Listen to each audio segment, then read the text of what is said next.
What are some problems that they present to you? I think we're definitely focused on their press a little bit. We saw that they sped Princeton up quite a bit in the second half last game, so that was our main focus today for sure, and we feel pretty confident going into the game tomorrow. Does their press remind you of any team in the Big Ten that you faced at all? They're pretty aggressive like Ohio State, to be honest, and they throw a couple different ones, 2-2-1, 1-2-2, full court, quarter court, so it just depends, but if we stick to our principles, we'll be good. So I know their backcourt, I think, has like 180-something steals, so just something ridiculous. I mean, I guess does it provide a little bit more of a challenge to still play free, but know like they are going to be aggressive and look to force takeaways and not speed you guys up, but just kind of try to rattle you early? Yeah, I think for sure they really tried to speed up teams, and I think that's to our advantage, honestly. Like, if a team wants to press us, like, we welcome that. We want to push, we want to run. That's our game, and we love to do that. So I think it'll be fun, and I think if we just play Iowa basketball and really value the ball, that'll be super important for tomorrow. Last game in Carver for the season. Yeah. Is that emotional for you at all? Yeah, it is definitely emotional just to spend this last game on our home court with these girls, especially the seniors. Being able to do it for them is going to be super special for sure. And I mean, obviously I have another year, but just for close playing on our home court for the last time this year, I don't know. I didn't even really think about that much, but just to really enjoy it as much as possible, especially with all these girls. Have you been enjoying Or number one thing, take care of the basketball team? Yeah, absolutely. It usually is, but it's a little more emphasized this game. What was the rest of the day for you yesterday? Was it you just trying to rest and recover? Yeah. I went to sleep. I ate dinner and went to sleep. I don't know. What do you have for dinner? My family came over. We had pizza. So, From where? Wigan Pen. It's really good. good?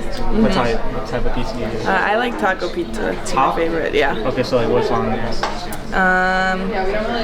Like lettuce, tomatoes, ground beef, stuff like that. Are you like, do you pineapple on pizza? Oh no. Don't ever ask me that again.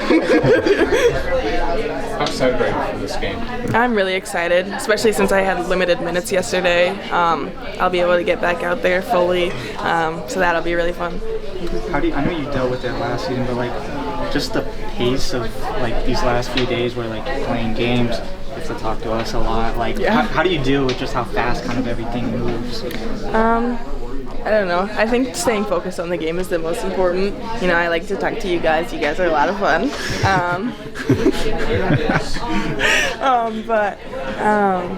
Yeah, I think just having fun with everything is the most important for me anyways. I know some of the other girls are more locked in, but it helps me play free. So. Hannah, what do you know about West Virginia? Just give me a little bit of a scouting report. What do you kind of see from them? What are the keys of victory for you guys tomorrow? Their defense is stellar. They force a lot of turnovers in a game, so limiting turnovers and rebounding will be really important for us. Yeah. Is there a team in the Big Ten that you guys have faced that maybe their defense is similar to? Or they do similar things? I think maybe Ohio State, just because they pressed. And they have really good ball pressure, but yeah. What is it about? How long have you been together? Is he like from your hometown or something? He's from Naperville and I'm from Sycamore. It's like 45 minutes, but we've been together now for 2 years, over 2 years now, so it's been a while, but we knew each other back in high school too, just through basketball, and we just reignited things in college, and so it's been good since. So that's the thing that really stands out. You got something, Chad? No, go for it. You were on this team a couple years ago when they lost in the second round to Creighton. Has that game come up at all? Is that a discussion at any point, or do you guys just kind of focus on what's going on right now, or do you at least talk about the possibility of something like that happening again? Yeah, I wouldn't necessarily say we bring up Creighton specifically, but we know that it's not an easy route now from here on out. So just being locked in for whatever comes at us. We know West Virginia's a great team. They're very defensively focused, and and pressure the heck out of the ball. So we just know that we have to figure out how to press them or break their press. And I mean, whatever team we play after that, once we win and etc., it's just whatever team we're playing, we have to really lock in. And we know the second round obviously was great, and even Georgia last year, those teams are just, it's always kind of it's an intense game. So everybody wants to win, so we just gotta stay focused. Is there anybody that they remind you of, anybody you've played this year that is similar at all to the style they bring? To an extent, I think because of their press, they're similar to Ohio State, just with their aggressiveness on that press, and they get a lot of momentum from that. But yeah, I would just say the aggressiveness is definitely very similar to Ohio State. That is just such What's a up? beautiful Go ahead, Chad. teamwork. So you live with Cleveland, right? Yeah. What have you seen her kind of deal with everything this year? Now we're at the pinnacle of the season. Yeah. How does she process all the fame and everything? But I think yeah, I mean, honestly, if you were like just a normal person, you didn't know really who she was, you wouldn't think anything like she's above anyone else or famous for any reason. Like, she takes it all in very, very naturally, and she doesn't let it get to her head. She's, I mean, just a normal roommate, so it's pretty nice for me. But I mean, you do see quite a bit of packages from some nice brands that might send her some stuff, and I'm just like, okay, like, give it to me. But no, yeah, she just takes it really good. Well, are you guys good compatible roommates? Like, how do you guys offset each other's strengths? Yeah, like sometimes she'll do the dishes and sometimes I'll do the laundry. No, but she, like, we both we're both great roommates because we know each other obviously just through basketball, and so we're very easygoing, and I mean, we keep the place clean usually, and so yeah, I mean, it's pretty nice. Any crazy, like, every now and then it comes in like, oh gosh, it's get in arguments about anything, or no? Yeah, just chill. Yeah. Have you had a chance at all? I don't know if anybody has enough time to read the article that just came out about her on ESPN by Wright Thompson. Have you had a chance to read that? I haven't. No. It's long, so maybe yeah. you have to take some time. It's ongoing. That was kind of the thing. Just I was wondering if there was anything kind of behind the scenes that was a good look at her, or but like Chad I'm sure it was. Anything that really people don't know about her. That yeah. Roommate. I mean, you probably get a better up close glimpse of her than maybe anybody else does. Yeah. No. Yeah. I mean, I haven't gotten to read it yet, but I kind of have an idea of what it was about, and kind of like what I was just saying, Caitlin's just an old person. I mean, obviously she's an absolute goat in basketball, but when it comes outside of that, she's just a normal person and a college girl. So she's just taking it all in, and she takes it all in really well. I mean, with all that she has to balance, you couldn't ask for her doing it any better than how she does. So I know that you've got at least you have 1 year left here, or possibly more. Yeah, I have my COVID in the redshirt year. Okay. So for you, does tomorrow being the final home game of the season mean any more or less, or I mean, how are you kind of approaching that to see emotional standpoint going into? Yeah, I would say it's very bittersweet for me because I've been with it's been 3 years with Gabby, Kate, Sharon, Caitlin, and it's just very bittersweet because they have done so much for this program, and so I know we're going to keep going, but it's just like you have to really cherish these moments because they're very limited now, and we don't know when our last time on the floor will be with each other, and even Molly too, like I said. But yeah, it's just been very, very bittersweet, but we're also striving for obviously that Final Four run, so taking it all in and just working hard and enjoying it while we can. Kylie, you referenced West Virginia's press and their defense, other cross turnovers. Like, what are the keys for you guys? Yeah. How do you kind of break that press, and what are the keys for victory tomorrow for you? The keys for victory will definitely be to obviously break their press and figure out how to do that, which we definitely were figuring that out during practice today and through scout the past couple of days, and then just staying composed and being chill and playing our game. Yeah, I've been talking about how it's just kind of bittersweet, just kind of thinking about all the memories that I've had in this gym, and just all the things that we've been able to do together, and playing in front of all these amazing fans every single night. But I'm happy that we got to host, and that my last game in Carver is now instead of before the tournament started, and so I'm just going to try to make the most of it. I think going back to Caitlin's freshman year, I mean, she was like yelling at cardboard cutouts. I've been told, like, I think she hyped up her dog after the game winner against Iowa State. Yeah. You go from that to last night. I think when you hit your first three, it peaked to like 117 decibels. I mean, does that kind of just hit you, the fact that you guys literally went from hyping up cardboard cutouts to like this record-breaking noise and like packing in all this? Is that good? I guess, do you kind of embrace where you're at now, or is it gonna be one of those things like a year from now you'll look back and be like, oh my god, I can't believe what happened? I think it's a little bit of both, honestly. Like, I feel like seasons come and go and they move so fast that you don't really get the chance to like be like, wow, like, what did we just do? Or like, are you guys looking around? Like, I feel like you don't really get the chance to fully soak all that in. So I think once I'm done and like I'm watching them on TV or just like coming back and seeing, like, I'll be able to like actually experience like what it's like to be a fan and like just look around and soak everything in. So I think it's a little bit of both. Or on a beach in North Carolina. There you go. Yeah. Watching for my phone. What's you've talked about it a lot, but the emotional balancing act of this being your last game here, but big game, you got to take care of business. What has that been like leading up to this game, and how do you feel like that will unfold tomorrow?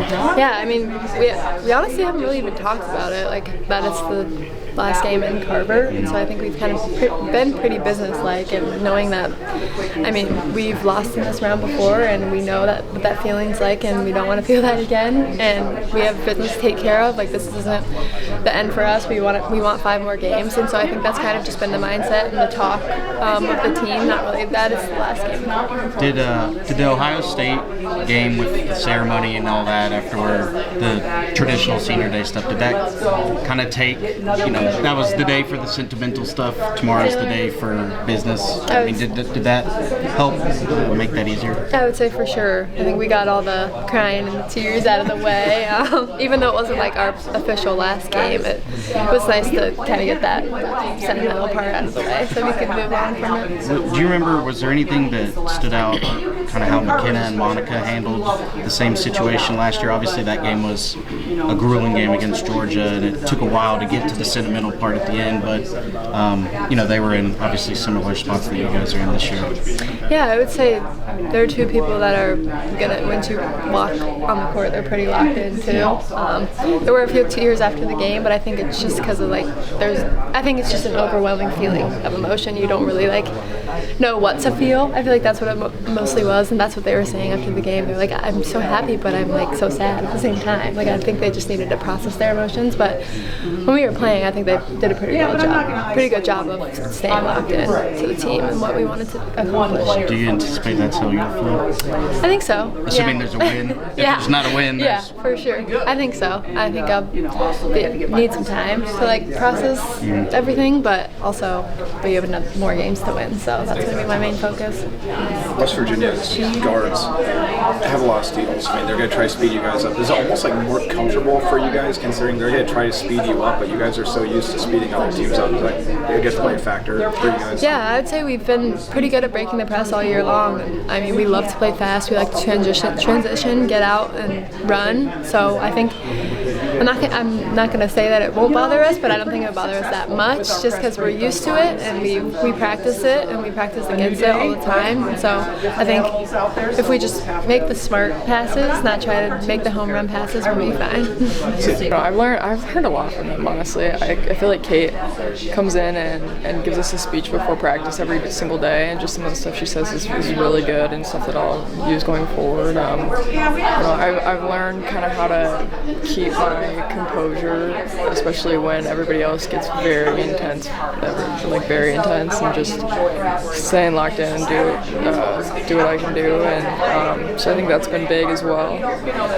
I mean, Kaylin and I worked out together all summer, probably 3 times a week, and so I did learn a lot in that, and just gonna keep squeezing out as much from them as we can. Do you have any favorite memories or stories of working with her? Yeah. Shoot, I mean, one thing about her, she likes to think she's a good Fortnite player. Yeah, I mean, we would always have to make number 11 and 12 in a row, and there was sometimes where we would just make 12 in a row. We're coming off 2 screens to the top of the key, or we're shooting trail shots from 2-3 feet behind the line and stuff like that.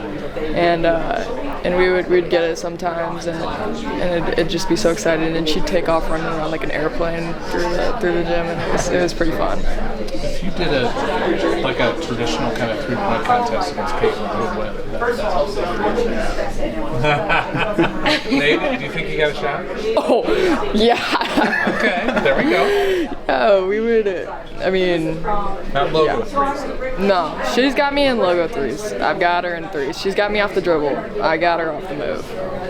Can I ask you about the tweet after Minnesota? Yeah. Planned? It was planned. Yeah, I of course couldn't anticipate the type of game I was gonna have, so that did add a little bit to that. But it was planned, and I got to give my dad some credit for that because it was his idea. Did you hear from Cooper? I mean, yeah, he retweeted it and he reposted it on other stuff too, and so that was pretty funny. Was that cool? Yeah, he's a good guy. He's cool. You know him? Yeah. Key in this game, they'll bring a lot of pressure. You guys are going to have to handle that. Yeah, we worked a lot on press break today and staying composed and making good decisions under pressure, and so I think we'll be ready to go, and just got to keep playing our pace and take good shots.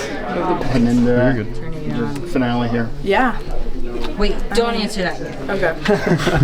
Got you, girl. You want to hold that for me? Oh yeah, if you're offering. Yeah, thoughts going into tomorrow. I'm really excited.